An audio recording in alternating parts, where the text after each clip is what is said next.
Life in the urban sprawl as a police officer doesn't just toughen you, it encases you in a shell of skepticism so impenetrable it might as well be Kevlar. That was me, Emma, a 37-year-old former lieutenant turned private detective, lugging around a suitcase of mistrust heavier than the cases I cracked. My daily grind revolved around unfaithful partners and the art of deception, not exactly the setting for a romantic fairy tale. Then Bobby walked into my life, a beacon of modern art in a world full of cynicism, refreshing my reality like a vibrant brushstroke on a fading mural. We met at an art exhibition in Philadelphia, a venue teeming with enthusiasts throwing around terms like postmodern and avant-garde with effortless poise. Feeling out of place, I wandered the gallery like a fish trying to pedal a bicycle. Intriguing piece, isn't it? Bobby's voice cut through my discomfort, his gaze fixed on what appeared to be a strategically arranged heap of junk. If by intriguing, you mean I've seen tidier trash heaps, then absolutely, it's fascinating, I quipped. His laugh was deep and warm, turning a few heads. He introduced himself, and from that moment, my life took on a new hue. Fast forward 7 months, and I was utterly smitten, caught up in a whirlwind romance that felt surreal. Bobby, with his dapper style and old-world charm, swept me off my feet with poetry readings, art shows, and the kind of attention that made me feel like the only woman alive. Under a starlit sky in Central Park, he proposed, and without hesitation, I said yes, my heart pounding with sheer joy. But every fairy tale has its shadows. Enter Marilyn, Bobby's mother, the epitome of frostiness. Our first dinner together was tense, with Marilyn scrutinizing me as if I were an unworthy intruder in her carefully curated world. A detective? Isn't that a bit unladylike? She asked, her tone sharp.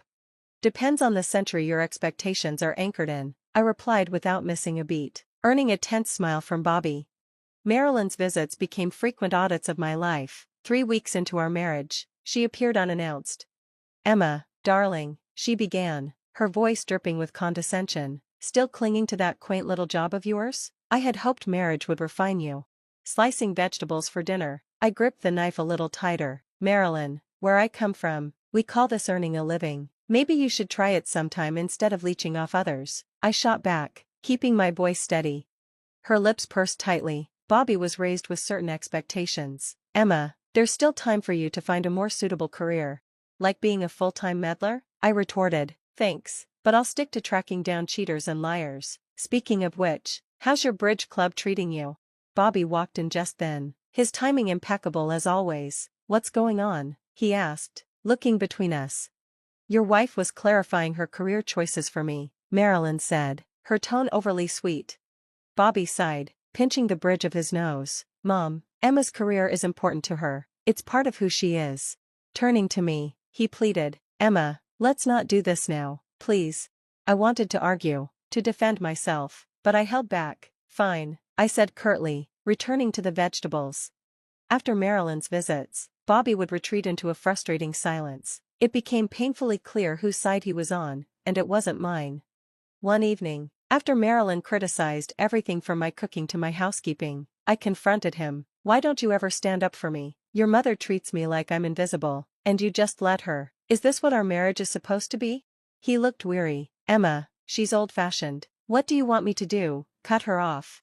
No, I replied, exasperated. I want you to support me, to tell her she can't bulldoze over us. Is that asking too much? I'll talk to her, okay? Just give it time. She'll adjust, he said, raking his fingers through his hair. But she didn't adjust, neither did he. The gap between us grew, fueled by Marilyn's coldness and Bobby's passivity, forming a rift too vast to bridge. Living with Bobby began to feel like starring in a melodrama where the cracks in the perfect facade only widened. His job at a prestigious art gallery sounded impressive, but his earnings were erratic at best. Meanwhile, I was left wondering if this was the love story I had signed up for, or a cautionary tale in disguise. I was doing well, securing a comfortable lifestyle for us in a stylish apartment in a desirable neighborhood. One evening, over dinner, I decided to bring up the future. I'd been thinking, I started, setting my fork down. Eventually, it'd be nice to buy a house, you know, something with enough space if we decide to start a family. Bobby paused, his fork midair, looking at me like I'd just suggested moving to Mars. Emma, where are you getting these ideas? We don't need a house, and me finding a new job? That's not even on the radar. I took a deep breath, trying to keep my tone even. It's not about needing it, Bobby, it's about planning, stability, thinking ahead. He chuckled, the sound once warm but now grating on my nerves. You and your fixation on money, always crunching the numbers. Money isn't everything, Emma. That laugh, that dismissive laugh, pushed me to the edge. Easy for you to say when you're not the one stressed about paying the bills each month. I shot back, my voice tight. He shrugged, as though brushing away my words. I'm happy with our life as it is. You're the one who's never satisfied. The fork in my hand felt heavier than it should as I placed it on my plate. Maybe I wouldn't be so focused on money if you contributed more than critiques about how I manage it. He didn't even glance up, just kept eating. I contribute in other ways, Emma. Not everything is about money. That night, I lay in bed staring at the ceiling, thoughts racing. It wasn't just about the house, or kids, or finances. It was about respect, partnership, and support, none of which Bobby seemed to value. As long as his life was comfortable, my concerns were dismissed as some misguided obsession with money. On a seemingly ordinary Sunday, the tension in our apartment reached a new peak when Marilyn, my ever-charming mother-in-law, made one of her unannounced visits. The living room became a stage for unexpected drama as I watched her pacing, phone pressed to her ear, her voice wavering between panic and disbelief. You're telling me my social security number has been suspended? She exclaimed, fumbling through her purse for her checkbook. How much do I need to pay to fix this? From the kitchen, coffee in hand, I overheard the words Social Security and payment, and every instinct honed from years of police work screamed scam. Setting the mug down, I walked briskly into the living room. Marilyn, hang up, it's a scam, I said firmly but calmly, trying to convey urgency without escalating her panic. She turned to me, eyes wide and face flushed. I beg your pardon? I'm handling this, Emma, there's no need for your intrusion. I could see she was shaken but too proud to admit it. Before she could press further, I leaned in and said more firmly, Marilyn, trust me, I've dealt with hundreds of these cases. They're trying to steal from you. Her lips pursed tightly, but she hesitated, phone still in her hand. I reached out gently, hang up, and we'll call the real Social Security office together. You'll see. Reluctantly, she ended the call. The tension in the room hung thick as Bobby finally stepped in, his expression torn between annoyance and concern. Mom, you should have listened to Emma from the start, he said, placing a hand on her shoulder. But instead of gratitude, Marilyn's glare shifted to me. It's always so convenient for her to play the hero, isn't it? And just like that, the gratitude I'd hoped for evaporated. I clenched my jaw, swallowing the retort on the tip of my tongue, knowing this was a fight that wouldn't be worth winning. I stepped forward, grabbed the phone, and ended the call with a sharp click. The room fell into tense silence. Marilyn recoiled, her face a storm of fury and disbelief. How dare you? She exclaimed, her voice trembling. That was incredibly rude and uncalled for. Who do you think you are, treating me like some naive child? Before I could respond, Bobby appeared in the doorway, his expression a mix of concern and frustration. Emma, what's going on? Why are you upsetting my mother? I turned to him, frustration bubbling over. That call was from scammers, Bobby. They were trying to con Marilyn out of her money, claiming her social security number was suspended. It's a common scam, I've seen it countless times. Bobby rubbed the back of his neck, a gesture I knew well. It meant he felt caught in the middle. Okay, but couldn't you have handled it more diplomatically?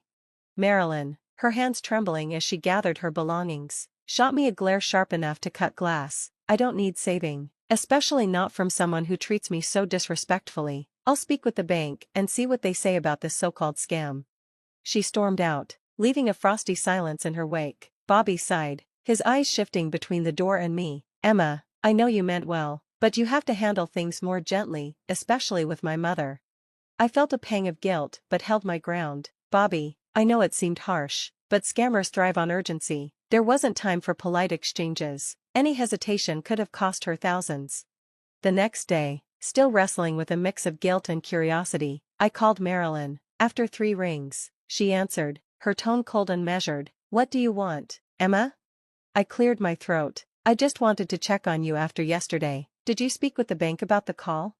There was a long pause before she replied, her voice reluctant. Yes, I did. They confirmed it was a scam. Relief washed over me, but her tone quickly hardened. That doesn't excuse how you handled things. You were rude and aggressive. Pinching the bridge of my nose, I felt a headache building. I'm sorry if I came across as harsh. I was trying to protect you. These scammers are professionals, they're convincing, and they rely on people hesitating. Her response was curt, though tinged with begrudging acknowledgement. Well, I suppose I should thank you for stopping me from making a mistake, but don't think this changes my opinion of your methods, or your demeanor. Goodbye, Emma. I saw Bobby's upcoming birthday as a chance to bridge the growing chasm between us, a hopeful opportunity to rekindle the fading spark in our relationship. Carefully, I planned a romantic weekend getaway, envisioning it as a step toward restoring what we once had. But fate, or Marilyn, had other plans. She bulldozed my efforts with her own agenda, scheduling a grand dinner at her mansion on a weekday, fully aware of my packed work schedule. Over the phone, I pleaded, "Can't we move it to Saturday? I'm drowning at work." Her voice was a blend of saccharine sweetness and icy control. "No, dear, this is when it's happening. Bobby shouldn't have to adjust his birthday to fit around your job." Frustration gnawed at me, and I found myself confiding in my boss, the only person who seemed to understand. He'd witnessed more betrayals than most and recognized the importance of the moment. "Go," he urged with a knowing look. "Do what you need to do." When I arrived at Marilyn's, the party was already in full swing, a spectacle of ostentation and pretense. Marilyn spotted me immediately, her smile tightening as she whispered something to Bobby. My eyes followed her line of sight, and there he was, my husband, sitting by the fireplace, his arm draped casually around a woman who was far more than just a colleague. My heart sank, but I steeled myself and approached. "Aren't you going to introduce me?" I asked, trying to sound composed despite the whirlwind of emotions inside. Bobby flinched, his eyes widening in surprise. "Ah, Emma, this is Lori from the gallery," he mumbled, turning awkwardly to the woman. "And this is, Emma, a relative." The word struck like a slap. A relative? Seriously, Bobby? I couldn't contain my incredulity. "Your wife, Bobby, remember?" My voice carried across the room, silencing the hum of conversations. All eyes turned to us. Bobby's face turned red with a mix of embarrassment and irritation. "You know, a real wife would have made her husband's birthday a priority," he shot back, dismissing me with a turn of his shoulder. Before I could respond, Marilyn appeared, her voice oozing disdain. "You see, Emma, you just don't fit in here. Bobby needs someone supportive, like Lori, not, whatever this is." Her words, sharp and deliberate, cut deep. She gestured toward the door with a venomous smile. "I think it's best if you leave. You're not wanted here." I took a deep breath, summoning every ounce of dignity I had left. "You know what, Marilyn? Maybe you're right. Maybe I don't belong in a family that thrives on lies and deception." Without another word, I turned and walked out into the cold night, the chill wrapping around me like the icy aftermath of betrayal. After the disaster at Bobby's birthday and the stark revelations that followed, I knew I needed irrefutable proof to end the marriage on my terms. The thought of investigating Bobby myself felt unbearable. I could handle uncovering secrets about strangers, but not about the man I had once envisioned growing old with. So, I called Alan, a trusted colleague with a knack for uncovering discreet affairs. "Hey, Alan, I need a favor," I said, steadying my voice over the phone. "Anything for you. What's up?" he responded, his loyalty a small comfort in the storm of betrayal. "It's Bobby," I admitted, the words tasting bitter. "I'm sure he's seeing someone. I need evidence." I admitted the truth, my words carrying a mix of relief and dread. "Say no more," Alan said confidently. "I'll handle it discreetly. You'll have everything you need soon." His assurance eased some of my anxiety. True to his word, Alan delivered everything: photos, audio clips, and undeniable proof. Lori wasn't just a colleague, she was in the country illegally, seeking a quick marriage to fix her immigration status while involved in fraud. Part of me wanted to confront Bobby, to throw the evidence in his face and watch him squirm, but then I remembered his condescension, his smug expression, and his blatant dismissal of me. No, he didn't deserve my concern, or my help.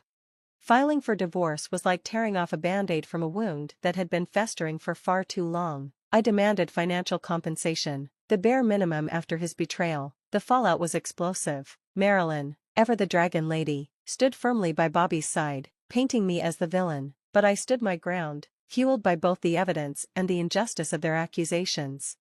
When the ink on the divorce papers dried, it wasn't just the end of a marriage, it was the beginning of a new chapter, a rebirth from the ashes of my life with Bobby.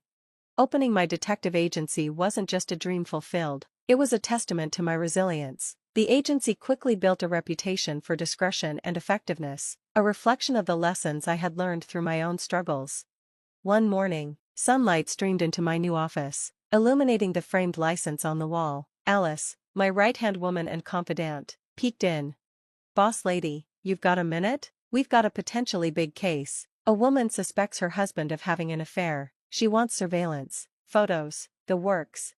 I couldn't help but smile at the irony. "Sounds like our bread and butter. Do we have the details?" Alice nodded, placing a file on my desk. "Yeah, but there's a catch. She's on a tight budget." I thought for a moment, realizing this was my chance to pay it forward. "Tell her we'll work with her budget. And Alice, let's make sure we're thorough. I know all too well what it's like to be on the other side of this conversation." Alice grinned. "Knew you'd say that. You're a good person, you know." I smirked. "Try telling that to my ex." As the days passed and the cases piled up, each one felt like a step toward healing. Infidelity, secrets, and lies, these were the patterns I had grown familiar with. Yet, with each closed case, I felt another piece of myself mend, validation that I had made the right choice to start over. Then one morning, as the city stirred awake, an elderly woman burst into the office, her distress palpable. She argued with my receptionist about her son's wife, who had vanished with a large sum of money, leaving the family in financial ruins. She insisted on speaking to the agency owner and mentioned needing a payment plan. Curiosity piqued, I decided to meet her myself. To my astonishment, I found myself face to face with Marilyn, my former mother-in-law. Recognition flickered across her face before embarrassment set in. "Emma, you run this agency?" "I do," I said, keeping my voice steady despite the swirl of emotions. "How can I help?" Desperation overtook her shame. "You have to help me find her. The woman who ran off with my son's money. Bobby's in shambles. Do it for the family's sake, without charge." Her audacity rendered me momentarily speechless. "Marilyn, first, we're not family. Second, I run a business, not a charity for ex-in-laws. Emma, after everything, can't you do this one thing? It's the least you could do," she pressed. I laughed bitterly. "The least I could do? Marilyn, after your son cheated on me, you expect me to just forgive and forget? Go to the police. They're better equipped for this." She stood there, flabbergasted, as if the thought of me refusing her had never crossed her mind. "Marilyn, I've learned my lesson. Never trust scammers and liars. Maybe it's time you did too." The decision was final. Life, it seemed, had come full circle, but I had no intention of being dragged back into their chaos. A week later, my phone buzzed. The caller ID showed a number I thought I had erased. "Bobby." Against my better judgment, I answered. "Bobby, what do you want?" "Emma," he began, his tone tentative. "I've been thinking. I want us to start over, for the kids, you know." I couldn't help but snort. "Really? And where would we live in this fantasy of yours?" "With my mom." "At first," he said eagerly, "we can save money, then you can buy us a house. It'll be perfect." I laughed, the absurdity of his proposal striking me fully. "You think I'd come back to play house with you and your mom, and then foot the bill for a big house?" "Emma, I've changed, please," he pleaded. "Bobby," I said firmly, "you haven't changed a bit. Goodbye." As I hung up, a profound sense of peace washed over me. The call, absurd as it was, served as validation. I had grown, I had healed, and I had reclaimed my life. The future lay ahead, bright and brimming with promise. Turning back to my work, I felt a renewed sense of purpose. After all, the best revenge is living well, and I was doing just that.